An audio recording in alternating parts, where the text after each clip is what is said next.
A paz do Senhor, querido pastor Davi Araújo, nosso pastor setorial aqui no setor 70, Alphaville, do Ministério do Belém. Cumprimento também todos aqueles que nos acompanham pelas redes sociais, com esta gloriosa paz do Senhor Jesus Cristo. Chegamos ao final de mais um trimestre na escola dominical. Esta última lição, ela nos proporciona um fechamento de ouro no estudo da vida e ministério do apóstolo Paulo. A palavra de Deus mostra que o apóstolo ele cultivava a esperança cristã em sua vida e que esta esperança cumpriu um papel importante diante das circunstâncias das mais difíceis na vida do apóstolo. E nesse sentido, com base na esperança apostólica, esta última lição do ano tem como objetivo enfatizar a gloriosa esperança dos cristãos. Esse é o tema da lição de hoje. O texto áureo está em 1 Tessalonicenses, capítulo 5, versículo 8, e diz assim: Mas nós que somos do dia, sejamos sóbrios, vestindo-nos da couraça da fé e do amor, tendo por capacete a esperança da salvação. A verdade prática diz assim: a esperança gloriosa da volta de Jesus traz sobriedade para as nossas vidas e disposição para exercer a fé e o amor em esperança. Aproveitar a oportunidade e fazer também a leitura da lição de hoje, a leitura bíblica. Ela está na segunda carta de Paulo a Timóteo, no capítulo 4, do versículo 6 ao versículo 8, e em 1 Tessalonicenses, capítulo 5, os primeiros 11 versículos. Diz assim o texto sagrado: Porque eu já estou sendo oferecido para a aspersão de sacrifício, e o tempo da minha partida está próximo. Combati o bom combate, acabei a carreira, guardei a fé. Desde agora a coroa da justiça me está guardada, a qual o Senhor justo juiz me dará naquele dia, e não somente a mim, mas também a todos os que amarem a sua vinda. O segundo texto está em 1 Tessalonicenses, no 5º capítulo, os 11 primeiros versículos. Diz assim: Mas, irmãos, acerca dos tempos e das estações, não necessitais de que se vos escreva, porque vós mesmos sabeis muito bem que o dia do Senhor virá como ladrão de noite. Pois que, quando disserem a paz e segurança, então lhes sobrevirá repentina destruição, como as dores de parto, aquela que está grávida, e de modo nenhum escapará. Versículo 4: Mas vós, irmãos, já não estáis em trevas, para que aquele dia vos surpreenda como um ladrão. Porque todos vós sois filhos da luz e filhos do dia. Nós não somos da noite nem das trevas. Não durmamos, pois, como os demais, mas vigiemos e sejamos sóbrios. Porque os que dormem, dormem de noite, e os que se embebedam, embebedam-se de noite. Mas nós que somos do dia, sejamos sóbrios, vestindo-nos da couraça da fé e do amor, e tendo por capacete a esperança da salvação. Porque Deus não nos destinou para a ira, mas para a aquisição da salvação por nosso Senhor Jesus Cristo, que morreu por nós, para que quer vigiemos, quer durmamos, vivamos juntamente com Ele. E a leitura bíblica conclui no versículo 11. pelo que exortai-vos uns aos outros e edificai-vos uns aos outros, como também o fazeis. Amém. Queridos irmãos, o objetivo geral da lição de hoje é enfatizar a gloriosa esperança dos cristãos. É muito bom já destacar nesta introdução do comentário da lição de hoje que a esperança ela relaciona-se de forma especial com o caráter de Deus. Tem uma relação direta com o caráter de Deus, tanto no Antigo quanto no Novo Testamento. Ele é a esperança do justo, porque suas promessas garantem tudo quanto tem prometido. Nas cartas de Paulo, a esperança cristã inclui a fé em Deus e a fé no ato salvador de Cristo no Calvário. E nós percebemos também que a esperança tem um caráter escatológico, futuro. No texto bíblico da lição que lemos há pouco, deparamos-nos com o apóstolo Paulo alertando a igreja de Tessalônica para as coisas que poderiam destruir a esperança. Em meio ao sofrimento, o crente precisa apegar-se à esperança das promessas das Escrituras. A esperança é a fonte de força para os fiéis. Fiéis que creem em Deus e naquilo que Deus realizou em Cristo.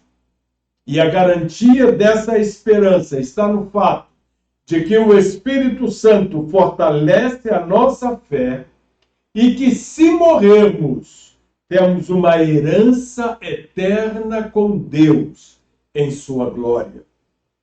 Quando o apóstolo Paulo foi para Roma, ele sabia que enfrentaria o espectro da morte, mas ele não se deixou esmorecer pela certeza íntima de algo superior que o aguardava na eternidade. Por isso, a lição de hoje, o comentarista a dividiu em 3 sessões. E a primeira sessão que o pastor Elianai Cabral estabelece para a lição de hoje, a última de 2021, é sobre a consciência de Paulo diante da morte. E ele cita a segunda carta a Timóteo, no capítulo 4, versículo 6, quando Paulo diz assim: porque eu já estou sendo oferecido por aspersão de sacrifício, e o tempo da minha partida está próximo. O Espírito Santo, que guiava o apóstolo Paulo em tudo, esse Espírito Santo que o guiava em tudo, fez sentir que o tempo da sua partida estava próximo. É preciso termos consciência de que, se não encontrarmos o Senhor por meio do arrebatamento da igreja, o encontraremos por meio da morte. E por intermédio do Espírito Santo, nós nos preparamos para esse tempo. O pastor Hernandes Dias Lopes diz em um de seus livros que a vida não é simplesmente viver. A morte não é simplesmente morrer.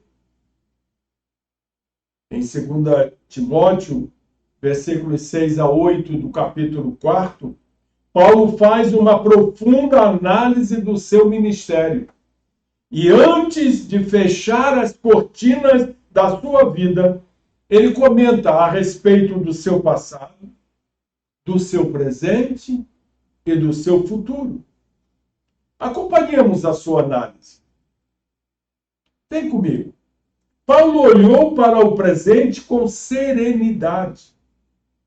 O veterano apóstolo sabe que vai morrer, mas não é Roma que vai lhe tirar a vida.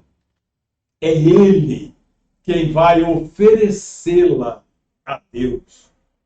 Por isso Paulo escreve: quanto a mim, estou sendo já oferecido por libação, e o tempo da minha partida é chegado. Numa linguagem eufêmica, a linguagem eufêmica é uma forma suave de dar uma notícia. E usando esta linguagem, Paulo fala da sua morte como uma partida. A palavra grega traduzida como partida, a palavra análisis, ela era usada no tempo do apóstolo Paulo em 3 circunstâncias que vale a pena refletirmos nesse momento da lição. A primeira, a partida significa aliviar alguém de uma carga. Ou seja, a morte para Paulo era descansar de suas fadigas. Segundo, partida, na sua origem grega, significa também levantar acampamento e deixar a tenda temporária para voltar para casa. A morte para Paulo era mudar de endereço. Era deixar o corpo e habitar com o Senhor. Era partir e estar com Cristo. E ele chama isso, na sua carta aos Filipenses, capítulo 1, de coisa incomparavelmente melhor. Mas a palavra partida no grego tem também um terceiro significado. Significa soltar as amarras do barco e singrar as águas do rio e atravessar para o outro lado do rio. A morte para Paulo era fazer a última viagem da vida rumo à pátria celestial. A morte não intimidava Paulo. Ele chegou a dizer, em Filipenses, capítulo 1, versículo 21, Paulo afirma: para mim, o viver é Cristo e o morrer é lucro. Maravilhosa esta palavra do querido apóstolo. Mas a lição nesta primeira fase do comentário também fala do versículo 7 de 2 Timóteo, capítulo 4, onde Paulo diz as célebres palavras: combati o bom combate, acabei a carreira, guardei a fé. Agora, o apóstolo faz uma análise da sua trajetória. O apóstolo combateu o bom combate. Chamar o combate de bom é algo extraordinário que só vemos na vida de Paulo. Porque toda luta traz sofrimento. Todo combate traz agonias. Mas para Paulo, não. Ele combateu o bom combate. Por isso, cabe a nós perguntar: que combate estamos combatendo? Essa causa é a nobre causa do Evangelho? Que o autoexame de Paulo seja exemplo para nos autoexaminarmos. Como estamos levando a nossa vida? Como estamos caminhando, fazendo a nossa caminhada terrena? Porém, o texto diz que além de combater o bom combate, o apóstolo acabou a carreira e guardou a fé.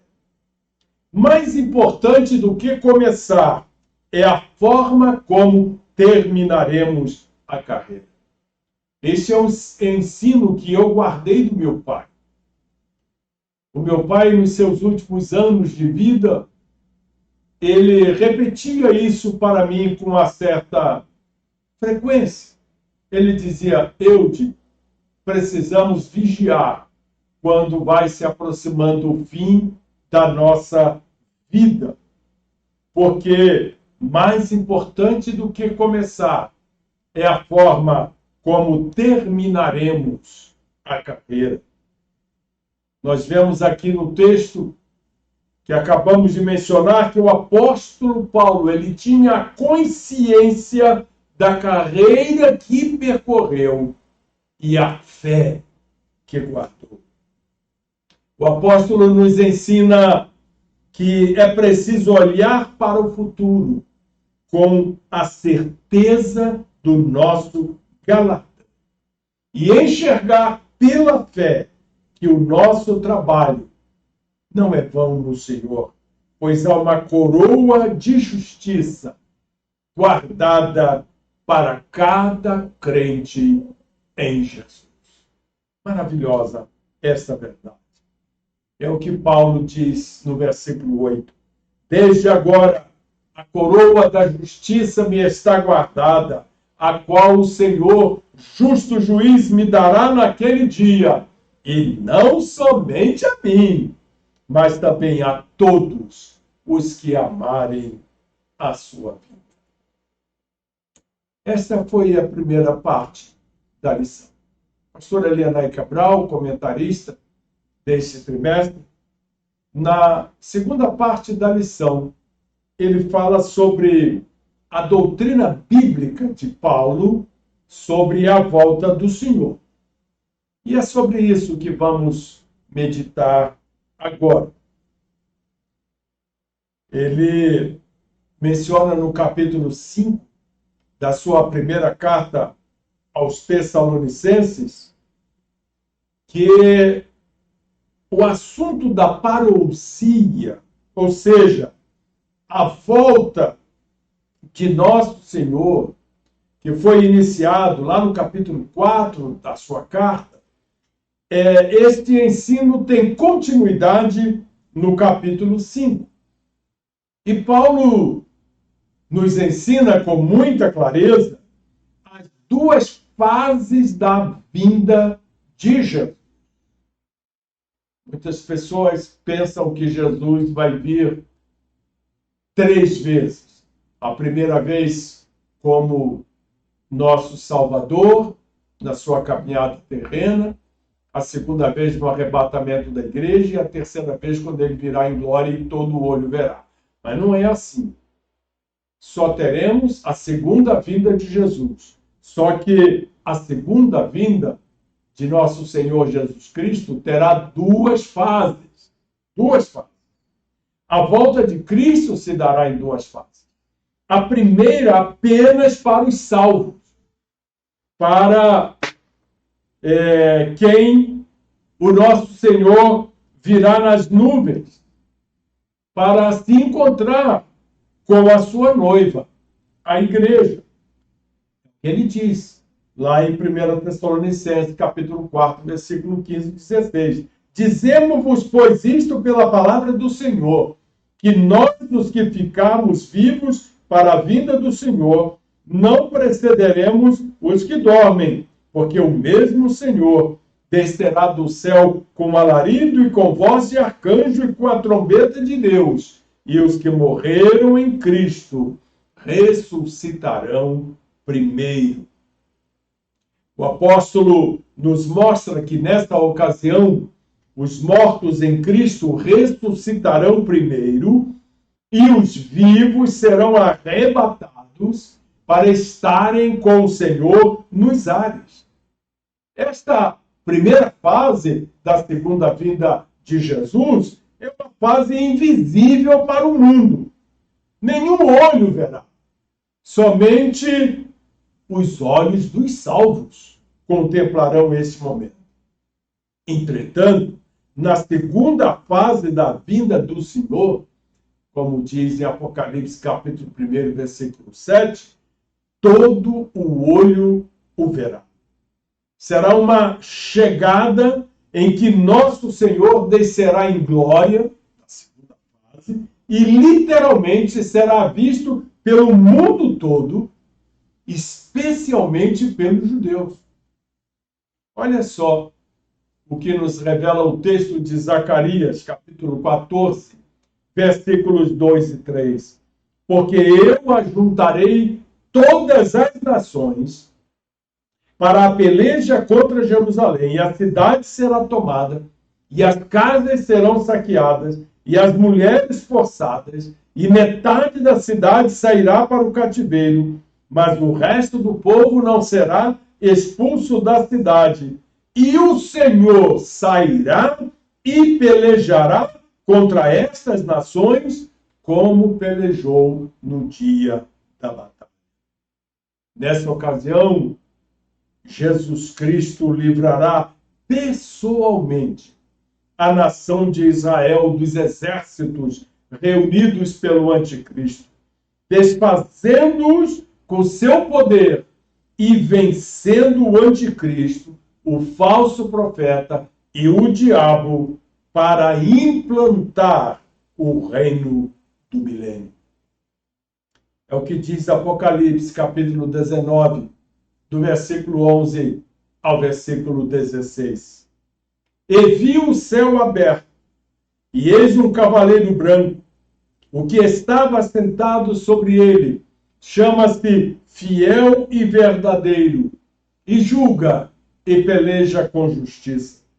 E os seus olhos eram como chama de fogo, e sobre a sua cabeça havia muitos diademas, e tinha um nome escrito que ninguém sabia, senão ele mesmo. E estava vestido de uma veste salpicada de sangue. O nome pelo qual se chama é a Palavra de Deus. E seguiam-no os exércitos que há no céu, em cavalos brancos e vestidos de linho fino, branco e puro. E de sua boca saía uma aguda espada, para ferir com ela as nações, e ele as regerá com vara de ferro, e ele mesmo é o que pisa o lagar do vinho do furor e da ira de Deus Todo-Poderoso. E na veste, na sua coxa, tem escrito este nome: Rei dos Reis e Senhor dos Senhores. A nossa lição fala também sobre o período da grande tribulação. É um tema em que há muita divergência entre os estudiosos da Bíblia, mas na declaração de fé das Assembleias de Deus, o pastor Ezequias Soares, ao comentar sobre a grande tribulação, afirma que a grande tribulação durará 7 anos. Trata-se de um período de transição entre a dispensação da igreja e o milênio. É um tempo de angústias e sofrimento sem precedentes na história da humanidade.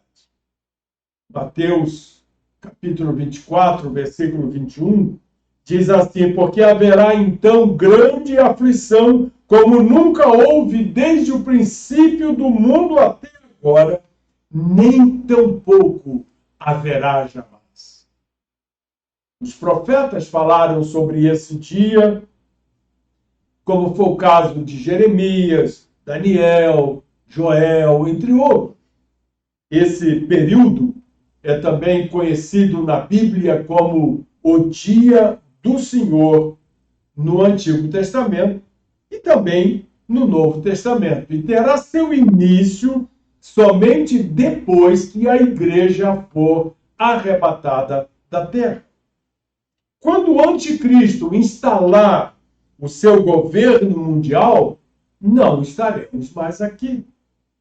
Esta etapa da história foi determinada por Deus para fazer justiça contra a rebelião dos moradores da terra e também para preparar a nação de Israel para o encontro com o seu Messias. A cidade de Jerusalém será ainda tomada por pouco tempo, pois no final da grande tribulação, o Senhor Jesus descerá para livrar o seu povo. E ao final desse período, juntos de Cristo, nós contemplaremos a destruição do anticristo, do falso profeta, no lago de fogo. Apocalipse capítulo 19, versículo 20, diz assim: e a besta foi presa, e com ela o falso profeta, que diante dela fizera os sinais, com que enganou os que receberam o sinal da besta e adoraram a sua imagem. Estes dois foram lançados vivos no ardente lago de fogo e de enxofre. E então, chegamos na terceira e última parte da nossa lição. E o pastor Elienay Cabral, nosso comentarista, chama esta terceira fase da lição de dos tempos e das estações até a volta do Senhor. Ele chama a atenção para essa expressão dos tempos e das estações. Os termos dos tempos e das estações também foram usados pelo Senhor Jesus em seu último discurso aos seus discípulos, logo depois da sua ressurreição. No primeiro capítulo de Atos, no versículo 7, Jesus disse assim para os discípulos: não vos pertence saber os tempos e as estações que o Pai estabeleceu pelo seu próprio poder. Tanto os termos em 1 Tessalonicenses quanto em Atos dos Apóstolos trazem a noção da iminência da volta do Senhor. Por isso nós devemos viver em vigilância em todo o tempo, não procurando adivinhar datas ou períodos, pois não sabemos o dia nem a hora que o nosso Senhor há de voltar. Se deixem enganar por esses falsos profetas que tentam estabelecer a data da volta do Senhor. Este dia e hora ninguém sabe, é o que diz a Escritura.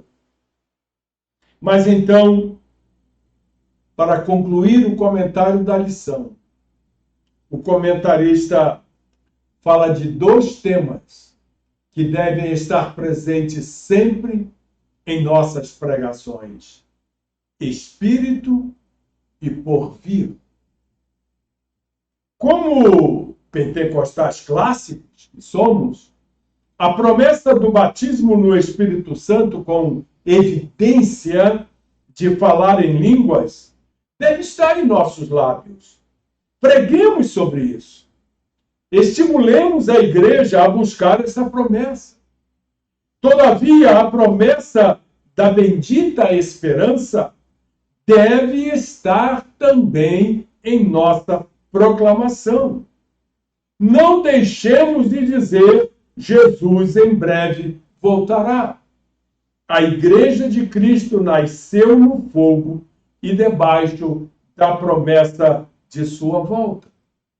Em Atos capítulo 1, versículos 8 e 11, fala exatamente sobre esses dois temas que não podem estar ausentes em nossas pregações: o poder do Espírito Santo e a volta de Jesus. No versículo 8, o escritor de Atos, o médico Lucas, diz assim: mas recebereis a virtude do Espírito Santo que há de vir sobre vós, palavra de Jesus, e ser-me-eis testemunhas, tanto em Jerusalém, como em toda a Judéia e Samaria, e até aos confins da terra. Derramamento do poder do Espírito Santo, revestimento de poder na vida do crente. E no versículo 11, o os anjos que vieram até os discípulos após Jesus subir aos céus, traz para os discípulos a seguinte mensagem: varões galileus, por que estáis olhando para o céu? Este Jesus que dentre vós foi recebido em cima no céu, há de vir, assim como para o céu o viste ir. Eu gostaria de concluir o comentário desta lição dizendo que se cultivarmos uma esperança verdadeira no porvir, nós lidaremos melhor com as coisas presentes. Quanto mais ligados ao futuro celestial, melhor lidaremos com o presente material. Atentemos para a essência do que Jesus nos ensinou em João capítulo 18, versículo 36. O meu reino não é deste mundo. A bendita esperança de Paulo deve ser a nossa. Ao longo do ministério do apóstolo, nós somos estimulados a viver no Espírito e, ao mesmo tempo, em vigilância, preparando-nos para o encontro com o nosso Senhor. Que vivamos no Espírito, aguardando a bendita esperança. O Senhor Jesus pode voltar a qualquer momento para arrebatar a sua noiva. Andemos, pois, em espírito. Amém.